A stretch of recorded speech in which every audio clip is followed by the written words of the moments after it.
안녕하세요. 나라TV의 나라입니다. 오늘은 북한에서 기자 활동을 하신 분을 모셔봤는데요. 북한에서 활동했었던 이야기와 충격적인 소식을 전달해주러 직접 찾아오셨습니다. 바로 자기소개 부탁드립니다. 안녕하세요. 탈북민 김경희라고 합니다. 저는 한국에 와서 프리랜서로 일하고 있지만 한국에서도 기자가 되고 싶어서 열심히 공부 중입니다. 저는 기자답게 흥미로운 얘기거리가 많거든요. 끝까지 집중해서 들어주세요. 요즘 우리 기자들 사이에서 가장 뜨거운 감자 이야기를 해줄게요. 바로 북한에서 탈북한 고위급 간부들이 10명 정도가 한국으로 들어온 충격적인 소식인데요. 지금까지 대한민국에 탈북한 사람들의 명단을 보면 노동당 비서를 포함한 인민군 대령 출신 해외 외교관 출신들이었잖아요.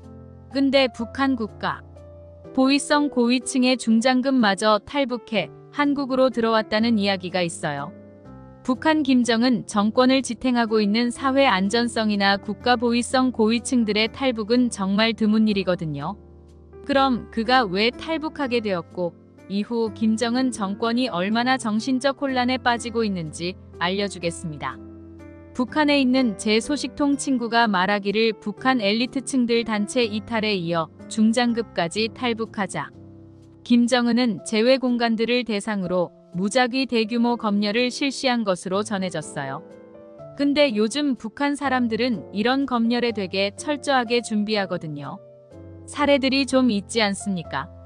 먼지 하나라도 나오면 바로 하늘나라로 가는 거죠.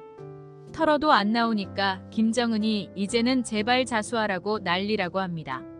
자수하면 봐준다고 한국 사람들은 신종 바이러스 이후로는 탈북민들이 줄었다고 생각하시죠? 전혀 아닙니다. 바이러스 이전과 비교해도 충격적으로 많은 수의 사람들이 대거 탈북하고 있어요. 매년 수치가 높아지죠. 심지어 지난해 하반기에는 탈북민 숫자가 역대급이었거든요. 뭐 중국이나 영국 같은 해외로 빠지는 사람들도 있지만 아마 대부분 한국으로 온 탈북민들이 어마무시하게 많습니다. 그리고 고위급 탈북민들은 올해를 시작으로 2025년 그 이후로도 폭발적으로 늘어날 거예요. 왜냐하면 국제사회의 대북 제재 속에서 바이러스 봉쇄가 풀린 이후 북한 공화국에서는 해외에 나가 있는 북한 엘리트층들에게 외화벌이 독촉이 엄청 심해졌거든요. 해킹이든 코인이든 수단과 방법을 가리지 않고 외화를 긁어오라고요. 돈 욕심이 얼마나 많은지 한 사람당 몇 억씩은 갖다 바쳐야 좀 괜찮네 라고 하는 수준입니다. 김정은의 패악이 점점 더 심해지자 이를 견디다 못한 고위 인사들의 이탈이 미친 듯이 가속화됐죠. 일부 깨어있는 고위급들 사이에서 탈북은 지능순이라는 말이 유행할 정도였습니다. 김정은 본인도 잘 압니다. 해외에 가 있는 북한 엘리트들은 현실을 알고 있고 굉장히 진취적인 성향을 가지고 있습니다. 그래서 외교관들이나 유학생들이 탈북할 때만 해도 분노만 했지 멘탈까지 흔들릴 정도는 아니었거든요. 근데 사단이 났죠. 바로 북한 보위성 고위급이 탈북을 했으니까요. 아, 혹시 외교관이나 보위성 고위급은 비슷한 위치 아닌가요? 왜 김정은은 보위성 고위급 탈북에 정신을 못 차린 건가요? 다른 곳도 아니고 바로 보위성이니까요. 북한 국가 보위성은 장성택 생전 노동당 행정부 산하로 권력이 제일 강한 서열 1위, 막강한 세력기관이었습니다. 보위성은 김정은에 반하는 반대 세력들을 제거하고 충성심이 덜한 사람들을 감시하고 처벌하잖아요. 김정은의 오른팔이라고 말할 수 있을 정도로 서열이 높은 기관이에요. 김정은 입장에선 얼마나 든든하고 이쁘겠습니까? 알아서 자기 권력을 지지하고 보호하기 위해 목숨까지 다 거는데 충성심이 대단한 거죠. 그래서 김정은은 지 마누라보다 보위성을 신뢰하고 비밀 정보들을 그들에게만 알립니다. 그런데 중장 그 이상급 인물이 탈북을 했으니 소위 말해 멘탈 붕괴가 온 거죠. 그 중장급 인물이 해외에서 총책으로 있었는데 김정은의 귀한 명령을 받고 탈북을 결심하게 됐답니다. 해외에서 그를 봐왔던 사람들의 말로는 성경책을 들고 다니는 걸 목격했고 한국인 목사가 있는 교회에 가는 걸 같은 보위부 사람들에게 들켰다고 했었지요. 북한에선 종교를 믿으면 안 되거든요. 북한의 유일신은 김간해가 유일하니까요. 그러니 이를 안 김정은은 중장급을 빨리 복귀시켜 다시 물빼기를 해 사상교육을 빡세게 잡으려고 했겠죠. 근데 중장급은 북한으로 가면 하느님을 등져야 하니 고민을 하다가 끝내 결론을 내렸습니다. 북한에서 종교를 탄압받을 바에 탈북해 자유를 찾는 것이 현명한 선택이라고 생각했던 것이죠. 그는 바로 한국 대사관과 접촉하여 여러 번의 위험 고비를 넘어 드디어 한국 땅을 밟게 되었어요. 보위성 중장의 탈북 소식을 접한 김정은 일당은 인민군 정찰 청구까지 동원해 목숨을 없애라는 지시를 하였으나 닥쳤던 개가 지붕을 쳐다본 꼴이 됐죠. 한국의 국정원이 그를 지키고 있으니까요. 뭐 영화 보면 북한 특수요원들 대단하지 않습니까? 근데 한국 국정원도 참으로 대단합니다. 정보력 부분에서는 훨씬 뛰어나죠. 한국 쪽에서는 이미 김정은이 탈북 중장을 제거하겠다는 추측을 했고 완벽한 플랜을 세워 그를 지켰죠. 그가 가진 수많은 북한 정보와 해외 보위성 요원들의 활동 규정, 매뉴얼은 김정은 정권으로 하여금 최고의 약점이 되었죠. 보위성 중장이 탈북에 성공하자 북한 당국은 지금까지 해외에서 벌이던 모든 비밀 작전을 전면 스탑하고 무전 암호와 수신, 비밀 등 수많은 예산을 써가며 전부 교체해야만 하는 쓰디쓴 아픔을 겪고 있습니다. 근데 구멍이 여러 깨진 항아리에 담긴 물을 어떻게 막겠습니까? 해외 정보기관에 침투한 정보원 정보, 고위층 포석, 나라별 정치적 평가 같은 국가급 비밀은 이미 대한민국 정보기관이 차지한 것으로 알고 있습니다. 국가보위성 중장의 탈북으로 해외 대사관 안전 책임자 여러 명도 동반 탈북한 것으로 알고 있습니다. 나비 효과라는 말 아시지요? 중장의 날개짓으로 인해 지금 북한 고위층들이 모두 흔들리고 있다는 뜻입니다. 실제 김정은 정권이 반인륜적인 인권 정책과 독재의 폐륜을 기피하는 북한 고위층 세력들이 하나 둘 늘고 있으며 이들의 탈북 행렬은 점차 그냥 확대 정도가 아니라 폭발적으로 확대될 양상이거든요. 중장급 탈북으로 인해 북한 내부에서도 그를 지지하던 부하들이 잇따라 불안해하고 있습니다. 보위부 내에도 여러 파들이 있거든요. 그래서 지금 세 파로 나뉘어져 서로 의심하고 내부 고발하고 난리도 아니랍니다. 거기에 불안한 보위부 위원들은 서로 해외로 파견 가겠다고 경쟁률이 장난 아니에요. 해외 가서 탈북하는 루트가 제일 안전하니까요. 와, 정말로 중장급 인물이 탈북했으면 북한 내부에서도 혼란이 장난 아니겠네요. 그 중장급 인물은 한국으로 오신 걸까요? 네, 해외에 계시다가 한국으로 오셨습니다. 그분을 본 사람들 말로는 첫인상이 굉장히 근엄하고 포스가 있었다고 했지요. 하지만 얘기를 나누며 안면을 트다 보니 또 한국 아저씨들처럼 소탈한 매력도 있다고 했어요. 제가 들었던 것 중에 인상적인 게 그분이 한국에 와서 한국인들 표정을 보고 너무 놀랐다고 했어요. 북한에서는 엄격한 통제와 제한 때문에 주민들 얼굴이 울상이거나 항상 무뚝뚝하게 굳어 있습니다. 그에 반해 한국 길거리를 걷는데 한국인들은 항상 웃는 표정이고 얼굴에 근심 걱정이 없어 보여 놀랐대요. 그리고 종로 탑골공원에 가니 자기와 비슷한 동년배 한국 남자들이 아주 자유로운 표정과 태도로 다녔고 길바닥에서 한국의 대통령에 대해 평가하고 정치 토론을 아주 큰 목소리로 하는 것에 대해 큰 충격을 받았다고 해요. 북한에서는 진짜로 상상도 못할 일이잖아요. 김정은 이름만 함부로 불러도 바로 보위성에 잡혀가거나 수용소로 끌려가는데 한국은 남녀노소 불문하고 한 나라의 수장에 대해 자유롭게 얘기할 수 있고 비난할 수 있는 것에 심장이 저릿했답니다. 그때 순간 아, 이것이 자유구나.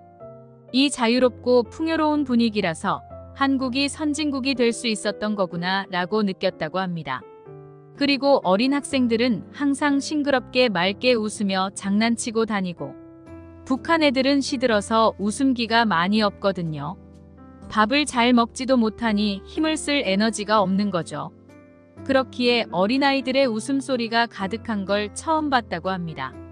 북한 어린이들과 너무 대조돼서 다 큰 아저씨가 펑펑 우는 겁니다.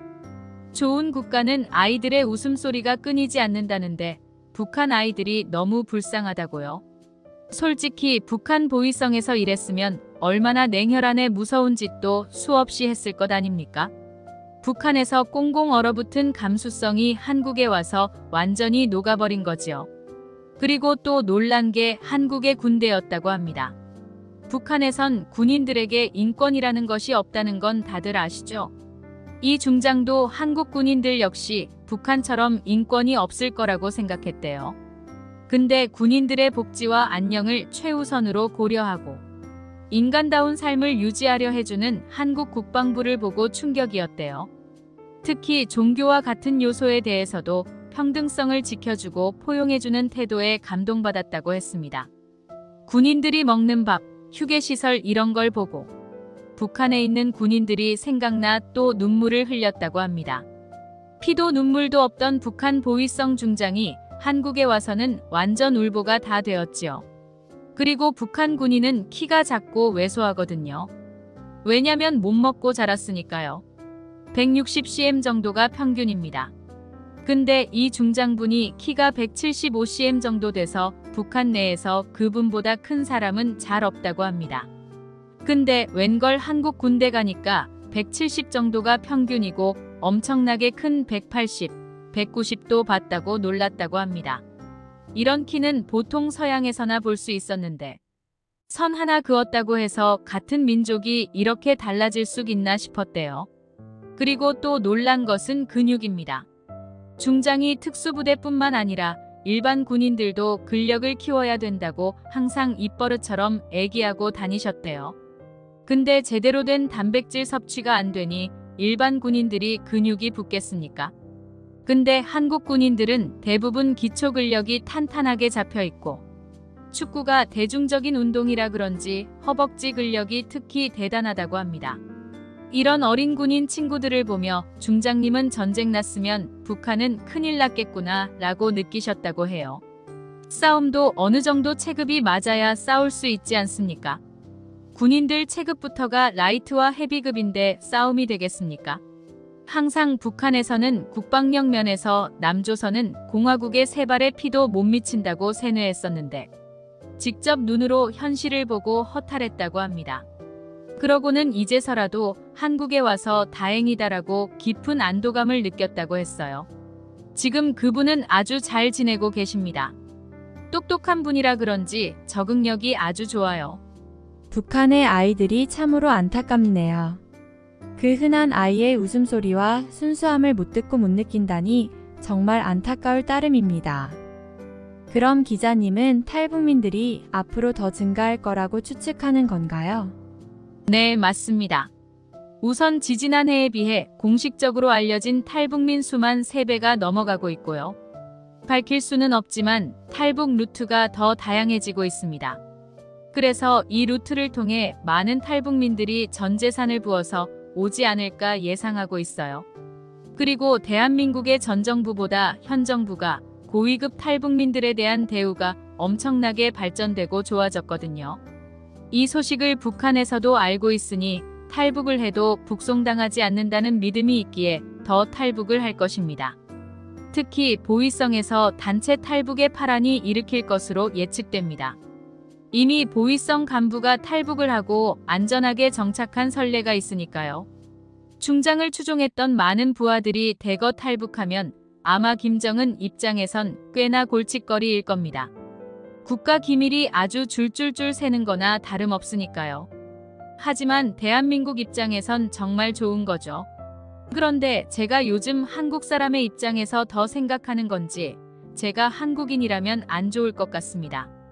탈북민이 계속 많아지면 한국 사람들이 내는 세금도 다 이쪽으로 가고 그리고 같은 민족이라고 따뜻하게 봐주시는 분들도 있지만 차가운 시선으로 보는 분도 있을 테니까요.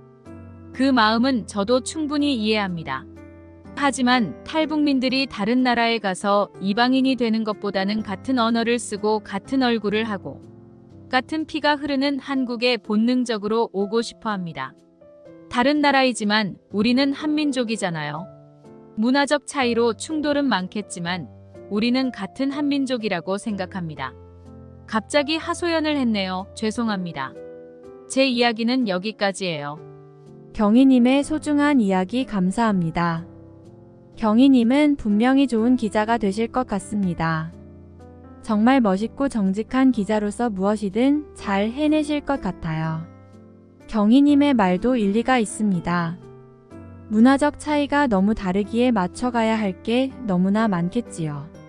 그럼에도 불구하고 우리가 통일을 원하는 이유는 단 하나이지 않나요? 우리는 어디에 떨어져 있어도 같은 한민족입니다. 그걸 잊어서는 안 된다고 생각해요.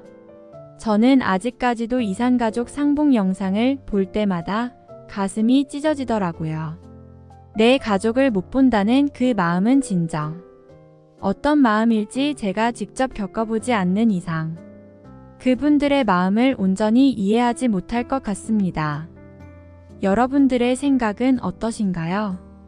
자유롭게 댓글로 써주세요. 오늘의 영상은 여기까지입니다. 감사합니다.